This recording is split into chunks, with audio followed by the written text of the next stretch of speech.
Hello friends, कैसे हैं आप लोग। उम्मीद करते हैं अच्छे होंगे। समय नष्ट नहीं करते हैं। जो एनटीपीसी में जो क्वेश्चन पूछा गया है उसके बारे में हम डिस्कस करते हैं। एक क्वेश्चन लिखा गया है कि 8 माइनस 2√15 और इसका पूरा ओवरऑल का रूट है। कह रहा इनमें से किसके बराबर है। ऑप्शन दे रखा है, 4 ऑप्शन पूछा है। कब? एनटीपीसी 7/1/2021 को पूछा है।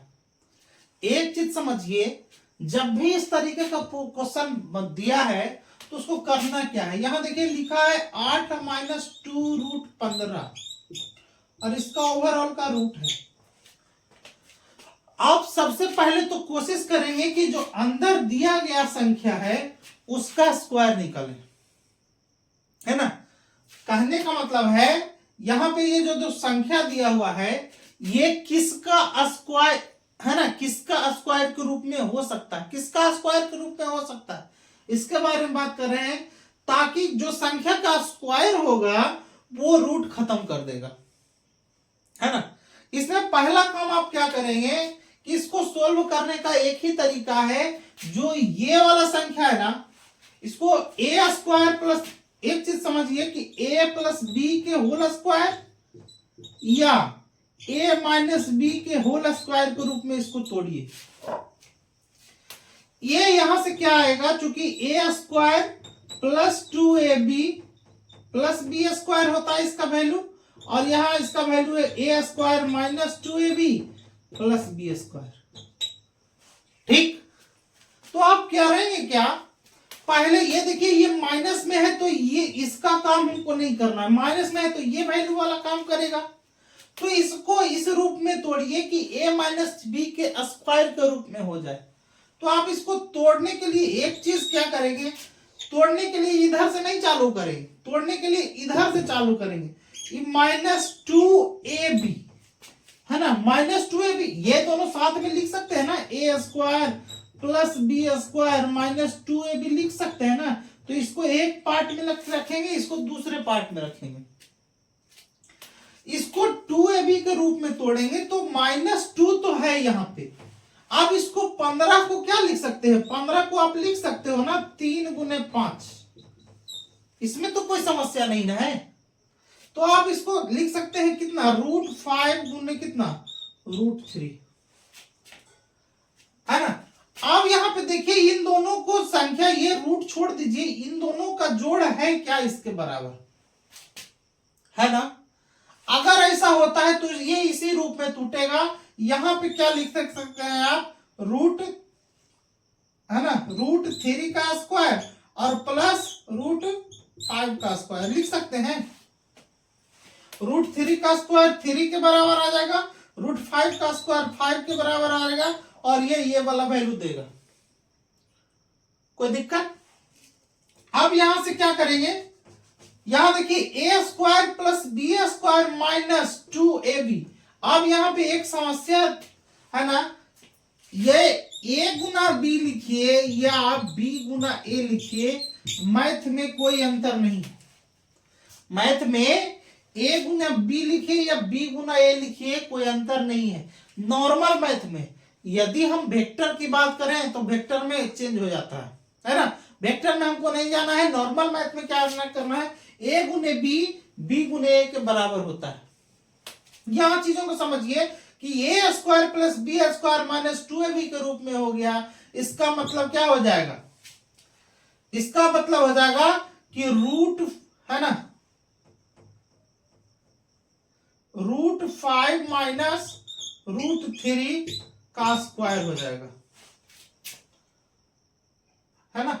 और इसका क्या रूट, एक चीज और, ये पहले ये बाद में, क्यों, क्योंकि अगर जो बड़ा कोई संख्या है तो बड़े संख्या को आप लिख सकते हैं, बड़ा में छोटा संख्या घटाना बहुत ही आसान है।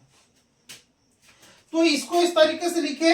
अब देखिए ये स्क्वायर है, ये रूट है, खत्म हो जाएगा तो बचेगा क्या, ये √5 माइनस √3, है ना। और यही हमारा क्या हो जाएगा, आंसर हो जाएगा। कौन सा ऑप्शन, ऑप्शन नंबर ए। लेकिन कभी कभी क्या करता है कि इसको, जैसे यहां पे देखिए थोड़ा कंफ्यूजन पैदा हो गया, क्या, अब यहाँ √5 माइनस √3 लिख दिए, है ना। यहां पे लिखना चाहिए था क्या, √3 माइनस √5 का स्क्वायर।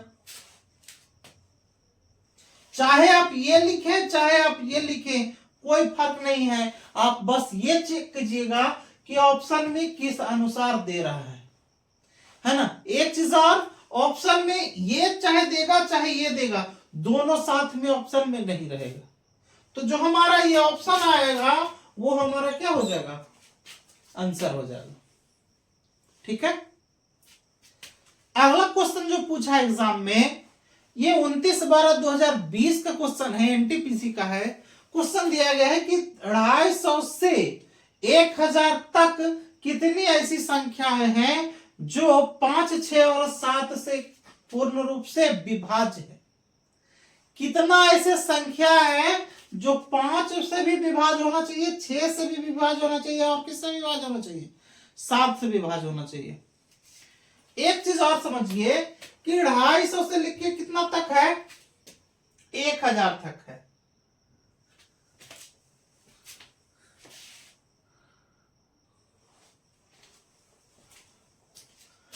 अब जब भी इस तरीके का प्रश्न आएगा तो एक चीज समझ, है ना, एक चीज निकालिएगा। पहले क्या कीजिएगा कि u बटा एलसीएम ऑफ डिवाइजर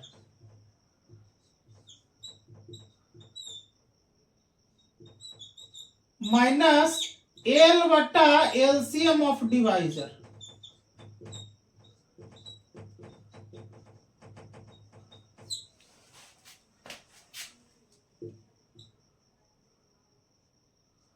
ठीक है। u का मतलब है अपर नंबर, u का मतलब है अपर नंबर, और l का मतलब है लिस्ट नंबर।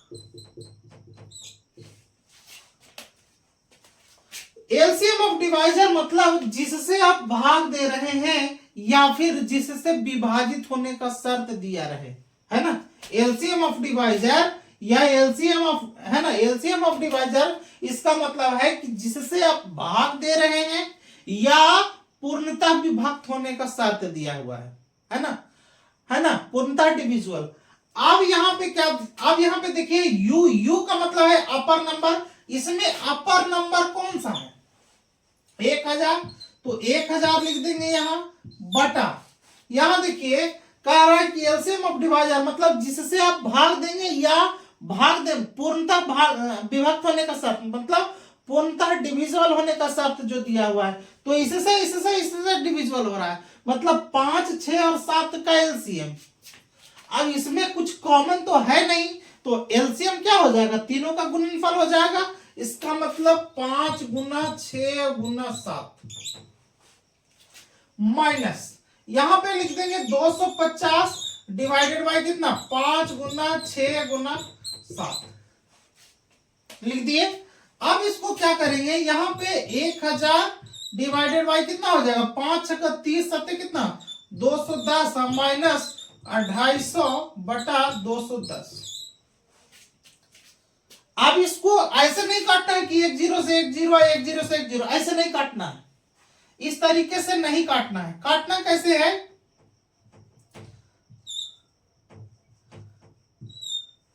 काटना कैसे है, इसको देखिए ये कट जाएगा, एक 1 पॉइंट कुछ होगा, तो जितना मतलब पूरा पूरा कट रहा है सिर्फ उसी को लिखना है ना।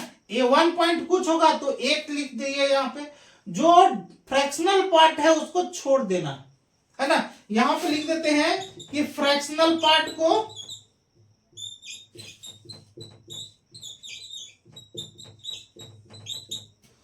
छोड़ना है।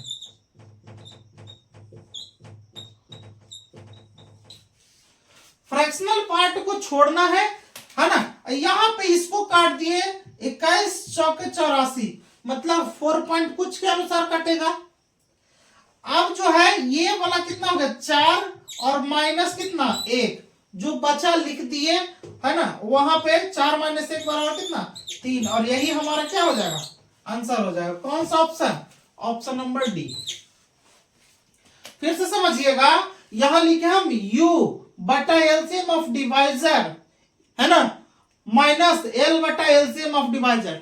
डिवाइजर का मतलब क्या, कि जिससे आप भाग दे रहे हैं या पूर्ण भाग होने का शर्त दिया हो वो लिखे हैं। फ्रैक्शनल पार्ट को छोड़ना है, इसका मतलब मान लिया कि यहां पे अगर जो काटे हैं डायरेक्ट तो 4 दशमलव कुछ होगा, या फिर यहां पे 1 दशमलव कुछ होगा, तो दशमलव के बाद वाले को छोड़ देना है। पूरा पूरा जो लिख लिए और जो लिख के आया उसको आपस में कैलकुलेशन कर देंगे, मतलब जोड़ है तो जोड़ देंगे, घटाव है तो घटाव कर देंगे, और जो आएगा हमारा क्या हो जाएगा, आंसर हो जाएगा। इसी पे आधारित एक क्वेश्चन और पूछा है, उसको देखते हैं। क्वेश्चन पूछा है कि 100 और 1000 के बीच कितनी ऐसी संख्या है जो 11 से संपूर्ण तौर पर विभाज्य है। पिछले क्वेश्चन में हम लोग क्या पढ़े थे कि 3 को दे रखा था संख्या कि 5, 6 और 7 से पूर्णतः विभाजित होना चाहिए। यहां पे क्या दिया है, एक ही संख्या दिया है, तो जब एक ही संख्या दिया है तो उसको एलसीएम एचसीएफ से कोई मतलब ही नहीं है, क्योंकि एलसीएम भी वही एचसीएफ भी वही, जो कुछ कहेगा। तो यहां क्या लिखेंगे, इसका क्या हो जाएगा, ये लिखे हम u बटा एलसीएम लिखे थे ना, तो u बटा एलसीएम के जगह पर अपर नंबर पहले कितना है, अपर नंबर हमारा कितना है 1000 डिवाइडेड बाई 11 का एलसीएम हो या एचसीएफ हो, कोई फर्क तो नहीं पड़ना है। यहाँ पे 11, ये देखिए एक चीज और यहाँ पे क्या किया है कि 100 से, है ना, 100 और 1000 के बीच, 1000 के बीच का मतलब क्या, 999 तक ही ना। अगर जो हम कह दें कि 1 से लेकर के 100, है ना, 100 तक, तो 100 तक अगर जो हो गया तो ये भी काउंटिंग हो गया, लेकिन 1 से 100 के बीच का मतलब क्या हो गया कि 1 से लेके कितना 99 तक, पूरा 99 तक। तो यहां 999 भागा 11 माइनस 100 बटा 11।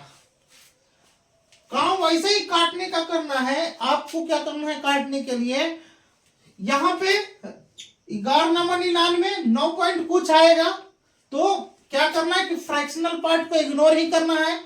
तो यहां जो कटा सीधा सीधा लिख दिए, यहां भी कटेगा तो सीधा सीधा लिख दिए 1199 और यहां पे 90।